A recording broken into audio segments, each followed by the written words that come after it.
What if the secrets to modern business success weren't found in Silicon Valley or, in the latest leadership manifesto? What if they were buried right there in ancient Egyptian statecraft?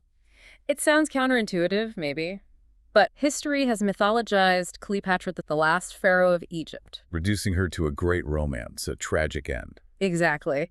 But when you actually look past the Roman propaganda, you find this brilliant geopolitical CEO. Her 22-year reign offers incredibly potent lessons for today's boardrooms. And that's where we're going today. We are diving deep into history's most unexpected executive leader. Forget the whole seductress narrative. We're analyzing her as a master tactician who stabilized an empire under, constant existential threat. And this relevance isn't just academic, is it? I Well, mean, think about the challenges facing enterprises today. Intense geopolitical shifts, fierce competition, supply chain chaos. Demanding stakeholder relations, it sounds familiar. Cleopatra navigated a landscape that was arguably far more volatile. She was balancing a divine Egyptian identity against a powerful Greek elite internally, all while facing the rapidly expanding, frankly, ravenous Roman Empire externally. So our mission today, let's extract the core strategies, the moves that kept Egypt prosperous and autonomous for 2 whole decades. And apply them directly to modern organizational success. Let's unpack this, starting with lesson 1, the art of strategic alliances. Exactly. And this isn't about simple networking drinks, right? No. This is about forming long-term, genuinely mutually beneficial partnerships rooted in necessity, even when the potential partner is also a rival. She had to secure resources, protect her company Egypt from basically being annexed. Absolutely. This strategy really kicks off when she was exiled by her own brother, co-ruler Ptolemy III. Right, and Rome was in chaos at that point. Civil war between Caesar and Pompey. And Ptolemy trying to, prove his loyalty to the likely winner. He made a catastrophic mistake. Tell us about that. Well, what's fascinating here is Ptolemy's gambit. When Pompey fled to Egypt seeking asylum, Ptolemy had him assassinated. Thinking this gift would win Caesar's favor. Precisely. But the move totally backfired. Why? What happened? Caesar was enraged. Historians point out he was robbed of the opportunity to grant mercy to his rival. Which was critical for Caesar's own public image back in Rome, right? To look like a magnanimous leader. Absolutely. So Caesar arrives in Alexandria. He's angry, confused, and he needs control. And Cleopatra saw the wedge. She saw the opening. She did. She needed the throne restored. She returns from exile, somehow bypasses her brother's army. And then famously snuck into the royal palace at night to meet Caesar. Right. While the story of her being rolled up in a laundry bag or a rug makes for a great visual. It does. And it certainly helps with the later propaganda that painted her as using unusual means. It was fundamentally a political infiltration, a calculated risk. A massive power move. She convinced Caesar not just to listen, but to actually back her fully in the war against her brother. But wait a minute. Isn't basing your entire national strategy on a personal relationship, as she did first with Caesar, then later Antony, isn't that incredibly dangerous for a CEO? I mean, history shows that approach failed eventually. It raises an important question, definitely. But her alliances weren't, I think, based purely on affection. They were fundamentally based on resource provision and strategic alignment. Okay. Look, Caesar was fighting Ptolemy's army for her. This indicates he viewed her not as some passing fling, but as a critical political asset. Someone who could guarantee Roman influence and, crucially, the grain supply from Egypt. Exactly. She was an indispensable partner in his grand strategy, and he was absolutely indispensable to hers at that moment. Okay, so a strategic necessity. Then after Caesar's assassination, she immediately needed a new anchor. She did. And enter Mark Antony. Well, Antony desperately needed to launch his campaign against the Parthian Empire. Huge undertaking. But Rome was broke. Pretty much. The Roman treasury was exhausted from years of civil conflict. Analysis shows that Cleopatra's Egypt was really the only entity in the entire region wealthy enough and stable enough to fund that massive, expensive expedition. So for her, the alliance was purely transactional. Largely, yes. She funded him.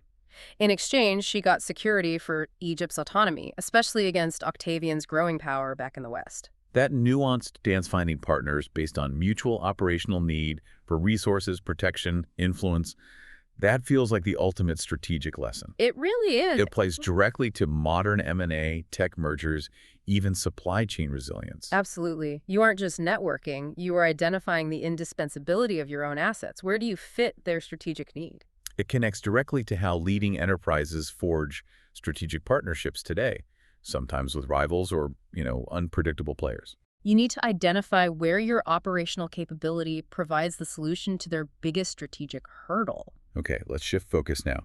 Beyond forging these external alliances, her personal capabilities were apparently incredible. The Roman-centric history minimized her to a seductress, but sources like Plutarch actually describe her as utterly captivating, Yes, a masterful conversationalist, an intellectual. not just relying on looks. No, her intellectual prowess is the crucial point often ignored by that romantic narrative. She received the absolute finest education possible in Alexandria, Which was the knowledge capital of the Mediterranean world back then. the very center.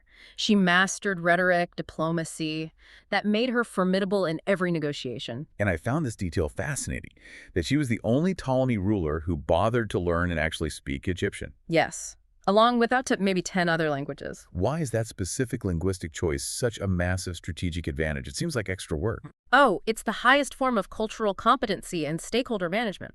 Think about it. Okay. When negotiating with external powers, say ambassadors from Ethiopia, or addressing internal stakeholders like representatives from her own native Egyptian populace, Speaking their language. literally, it disarmed them, it impressed them, it showed immediate respect, it cut through potential mistrust. And probably secured better deals, no need for potentially biased translators. Exactly. Direct, persuasive communication. And that multilingualism, that intellectual depth, it clearly served her well in her primary role, CEO of Egypt Inc. Basically. The historical record indicates her 22-year reign brought stability and prosperity, proves she was far from just a figurehead. She was an outstanding executive manager. She stabilized an economy and a vast bureaucracy that her, frankly, often hedonistic predecessors had neglected for generations. And she tackled the internal strife, the Greek versus Egyptian tension. She did. She recognized that divide was a major internal risk.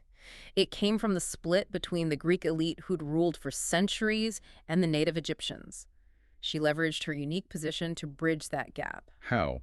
By embracing the Egyptian aspects of her role as pharaoh, speaking the language. Yes, she transformed herself from merely another Greek ruler into a queen for both factions. She fixed, or at least managed, a divide no other Ptolemy had really addressed effectively for 3 centuries. Incredible. And she governed effectively day to day. She held corruption accountable among priests, among officials, and critically, she provided for her people. Which links directly to modern concepts like effective ESG governance, stakeholder capitalism. Precisely. There's a great example. When severe droughts hit early in her reign, she opened the royal granaries, she proved tax pardons. Preserving social stability. It wasn't just charity, it was strategic risk mitigation. It ensured no massive internal revolts broke out when the state was already under external pressure. That ability to manage internal risk through proactive support, that's a huge lesson for any leader today. Now, moving beyond her own tenure, a true strategist thinks about the long game, right? Legacy building. Yes. And Cleopatra was fiercely dedicated to protecting the brand, the Ptolemaic dynasty. Her succession strategy was remarkably clear, and frankly, quite aggressive. Her son, with Caesar, Caesarion, He was being groomed, prepared to secure the dynasty through the strongest possible lineage claim, linking Egypt directly to Rome's most powerful figure. She was thinking generations ahead. and she didn't just settle for Egypt itself. The sheer audacity of the donations of Alexandria in 34 BC, it's just astounding when you read about it. It really is. She and Antony stood before the crowds and crowned her children as rulers of massive territories.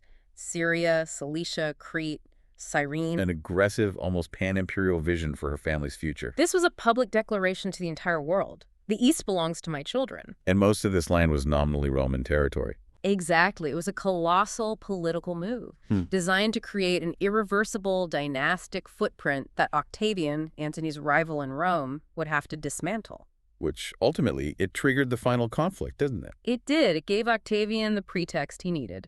But even after that crushing defeat at Actium, after Antony's forces defected, and he was, well, despondent. Cleopatra never quit. Sources say she was still planning ways to escape, to turn the tables, right up until the end in Alexandria. And her final act, her death, that too was a strategic move, wasn't it? To control her own narrative. Absolutely. Octavian was determined to capture her alive. His goal was to parade her through the streets of Rome in his triumph. The ultimate trophy of his victory, cementing his dominance. Total humiliation for her, proof of his power for him. Anticipating this, she chose suicide. Reportedly using an Egyptian cobra, an asp. Yes, itself a symbol of Egyptian royalty and divine protection in their iconography.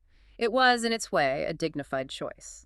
It ensured she maintained sovereignty over her final destiny. Denying Octavian the visual victory he craved so badly, she controlled the end. She did. So, if we connect this all back to the bigger picture, the parallels between ancient Egyptian statecraft and modern corporate leadership are, well, they're sharp. They really are. The necessity of strategic alliance is based on resources, not just relationships. The immense power of communication, influence, cultural competency. And the non-negotiable importance of legacy planning and risk mitigation, both internal and external. Here's the final critical insight, maybe the most important one, and it's a lesson in perception management. Remember that most of what we think we know about her comes from the victors. Her Roman enemies, particularly Octavian's massive propaganda machine after her death. He needed to justify the war, justify absorbing Egypt, and vilify Antony's choices. So they reduced her lifetime of world-shaping accomplishment. Her genius, her wealth, her governance, her language skills. Reduced it all down to essentially 2 boyfriends and a snake. It really underscores the enduring challenge of leadership.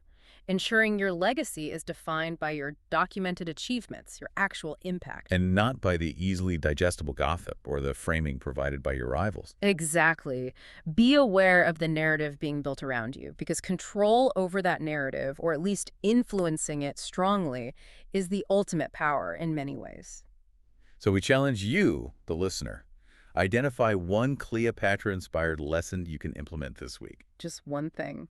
Will you maybe forge that difficult but essential alliance? Leverage a neglected communication skill to win over a key stakeholder? Or finally put pen to paper on that robust legacy or succession plan you've been putting off? Think like a pharaoh. And next time, we are diving into another historical figure. Someone whose surprising insights could completely change how you approach innovation and strategy today. Oh, this one's fascinating too. You won't want to miss that deep dive.